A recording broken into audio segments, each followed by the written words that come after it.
back to my channel. It's Kate, and I'm excited because I'm finally going to do a fall garden tour. Yay! Now it's been a hot minute since I've done any type of tour. I feel like the last one I did was in July, which is a long time ago. So there's lots of things from summer still going on and a mix of fall things. So yeah, let me just say that I am fastly approaching my first year on YouTube and almost 100 subscribers, and I just want to say thank you guys if you're still here, for sticking around. I know the content has been irregular, and maybe that'll be my New Year's resolution for 2021. Feels weird saying 2021 as much as we say 2020 this year, doesn't it? And so I just want to thank you guys for sticking around and being here. I appreciate every subscriber, and if you're new to the channel, consider subscribing. It shows you care, and I would appreciate it. Oh, I got a sweatshirt on, but the sun's coming out and it's getting kind of hot. So I don't have a specific fall bed this year. There was summer stuff in everything, and so I just kind of had to plant around. This one, I guess, would be my most, this is pretty much all fall stuff, so this bed is probably the only one considered a true fall bed. So as you can see, we've got black seeded Simpson lettuce doing fabulous. I've already cut this a couple times, harvested it, and I love the cut and come again method because it just grows back so quick. Red romaine right here. This is amaranth, and we did have a frost about a week or so ago, and so a couple of the things got damaged, but it wasn't a big enough frost to kill anything, not even the summer stuff. So I haven't ate any of the amaranth yet. I kind of just planted it, but I don't really know much about it, so I probably need to think on that. My chard was off to a really slow start this year, and it's kind of going. I need to get this bed somewhat covered, but here's a pretty red. Look at that. I love chard. I love pictures on people's Instagrams of chard. They're like my favorite. They're just so pretty. It's unreal.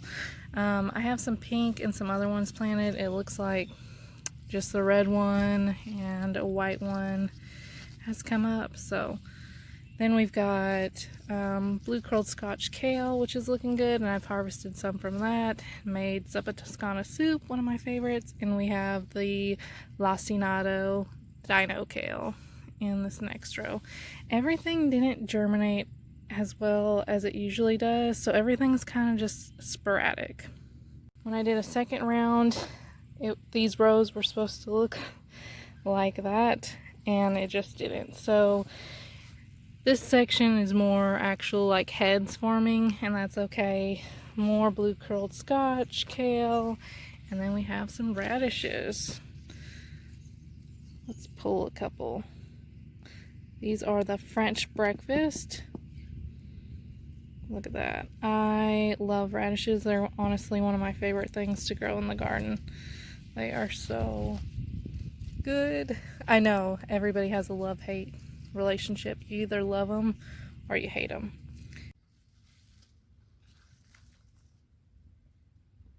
I'm about to have to go change my sweatshirt. It was literally cloudy when I put this on and got ready, and now it's so hot.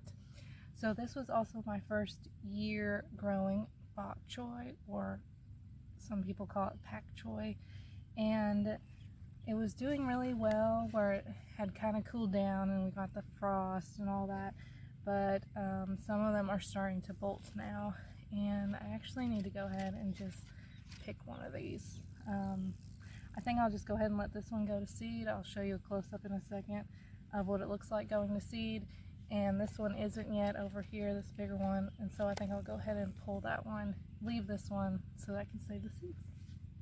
Here is what bok choy looks like when it goes to seed. It just shoots up these long stalks and will flower, and then we'll dry little pods, and super easy one to save seeds from. But we're gonna go ahead and grab this one. I'm just gonna pull this straight out. Try and shake off some of that dirt. Look at that. It's got some pea leaves on it. Wow. Huge, gorgeous. This is gonna take up my whole basket.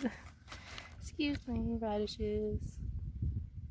Something else doing really well in the fall garden is my peas. I grew green beans on this trellis in the spring and summer, and I'm really liking it for a pea trellis. So I will probably continue to use this as some sort of pea trellis.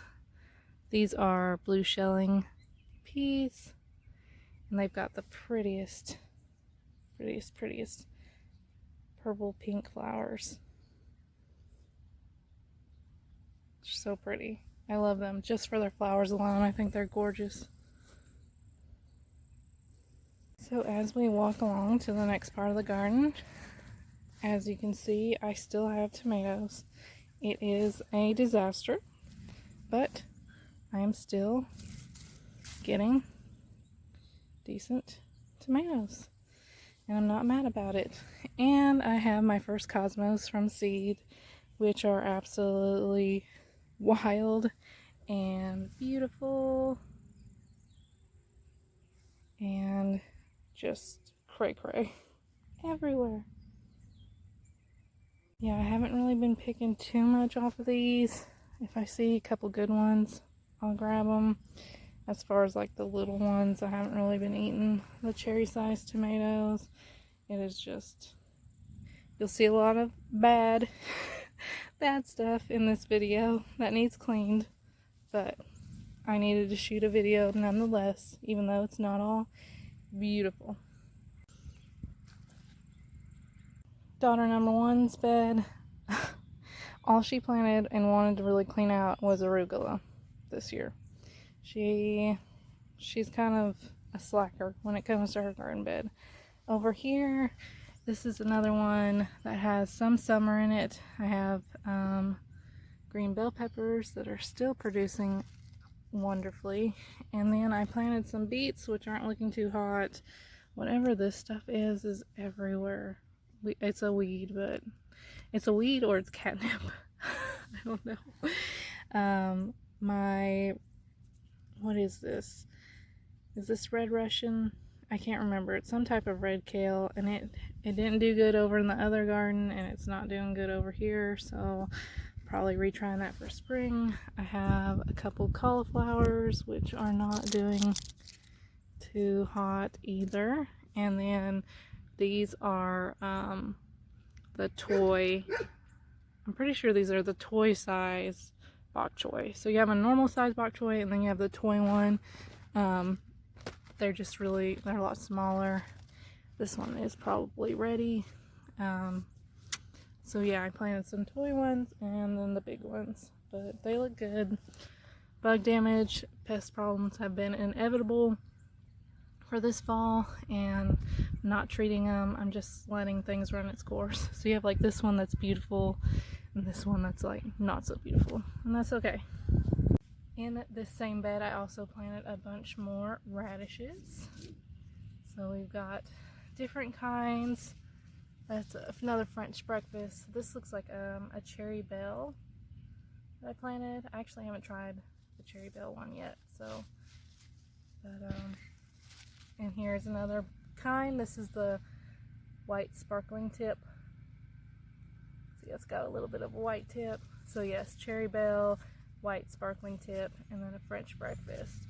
And I think I have one or two more planted over in here. But yes, there are an absolute ton of radishes. I love it. I think I'm gonna make some radish butter. Oops. Behind me is another bad tomato bed. The only thing really left in here is small cherry type tomatoes, and I haven't been eating them. These are actually dahlias from seed that are coming up right here, which is very interesting that I planted them like in May, and here they are. And I'm sure they're not going to do anything by the freeze. like our first freeze. It's kind of sad. I would have liked to have had a dahlia from seed, but here's one with a little bit of frost damage. Yeah, so they're still here, but I doubt they'll make it to bloom. Middle child's bed. She has some toy bok choy that I threw in there. A couple radishes. She's really big on radishes. That one looks huge. Do you see it? Hold on. Let me crawl in this dirt. Look at that. That's a big one. And she has arugula. She actually loves arugula, so, but that's probably all getting nasty and bitter. This next bed is still strawberries that are producing somewhat. That one looks like it has a bite out of it. And then I sowed a absolute ton of beets in here, and a couple of them are coming up, but for as many beets as I sowed, it's just not. And that same kind of this is catnip. I'm gonna go crazy because my daughter grew a bunch of catnip right in that corner, and I feel like this looks like catnip, but I could totally be wrong. It's probably just some clover weed or something. Yeah, it's probably clover weed, something like that. But yes, these beds need completely stripped, and I'm behind. Another 4x14 bed. We have beans that did not like the frost whatsoever. Carrots, which I didn't really sow that much this year, or this fall. I sowed a bunch in the spring. I should have sown more. They're looking great. Loofahs, we'll get around to that, but as you can see, the loofahs went crazy and are everywhere. I have a couple of cabbages that are looking okay. More bok choy, but these ones went to seed, and here's what I'm talking about. That stem just grows up from the middle, and then they flower, and then they'll produce their seed pods. We have tomatoes that I threw in like a second round in like August, and they are producing. I feel like some of them were Cherokee purples, but some of those look like Aunt Ruby's German green, and I'm not that big on Aunt Ruby's anymore. I don't know if I'll grow those again next year, but, and then we have aroma.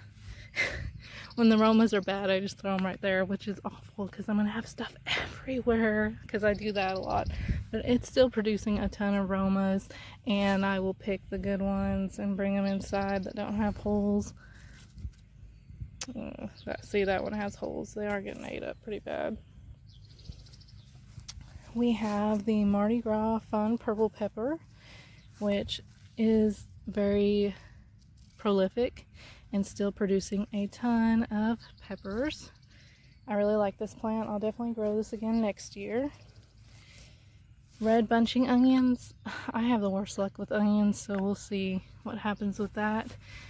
This right here is my Peter pepper from the Willy Chili Challenge, and they are turning red, and I'm hoping they turn completely red before it freezes, because I feel like I can't complete the challenge unless I get a completely red one. So a bunch of chilies on there, just not completely red yet, so we'll see. I am stuck in here between some kohlrabi, and my kohlrabi is starting to form on some of them and some of them not. So I don't know if I'll get a kohlrabi this year. I'm gonna turn the camera and I'll show you exactly what I mean. This is my first time growing it. It is so weird and so unique. I mean, I love it, and I will definitely try and grow it. If I don't get a actual head in the fall, I will definitely put it in here in the spring just for its beautiful purple weirdness. So here's what I'm talking about. This one right here is starting to get its little bulb. So I might get one from this one, but like this one, this next one over, there's no bulb forming. Like, it's just straight. This one has a little bit of the bulb forming, and this one that's tucked way back there, not really. So as you can see, like, this one is definitely getting that bulb, and then some of them, like that one, just aren't. One thing that did super well for me this year was loofahs. If you are on my Instagram, you know I've talked about them, showed them off.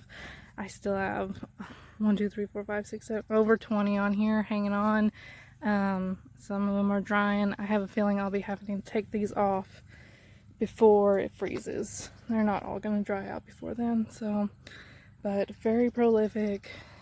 Covered the trellis. As you can see, they did not like the frost, but they're still fine doing their thing. And I don't know, I haven't checked the forecast. I don't think we're supposed to get a freeze in the next weeks. I have more radishes, of course, down here. These ones aren't really bulbing. They might go to seed and I might just let them. And then I have a bunch over here, more French breakfast that are, well, that one's kind of small. That one's kind of small, but that's okay. Still yummy, yummy. There is nothing on this other trellis. And then in this last bed, arugula, which I've been feeding to my chicken girls, and a couple old peppers. Still harvesting. Here's another bell pepper plant that's still producing so good. We've got some jalapenos in here, hot banana peppers that are still producing like crazy, which is good. And then some more bell pepper plants, which are still just giving me tons of fruit. So I've just been grabbing them and freezing them, and I'll be able to put them in fajitas all winter. And last, the sad little corner, that's all weeded. I know, guys, I know. It's just, there's so much mixed in, summer, fall, it's crazy. This is Alejandro, the artichoke, which he's doing well.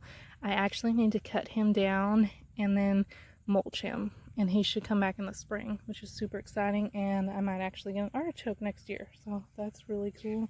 And another random tomato I planted that is just loop. But yeah, still lots going on. Hot mess, but that's okay. Well guys, that concludes my fall garden tour. It is a hot mess and I debated on even showing it, but there is some good stuff in there and I'm still harvesting stuff, and I figured I needed to show it before it does finally officially freeze and then everything is completely done. So at least we got one fall garden tour in.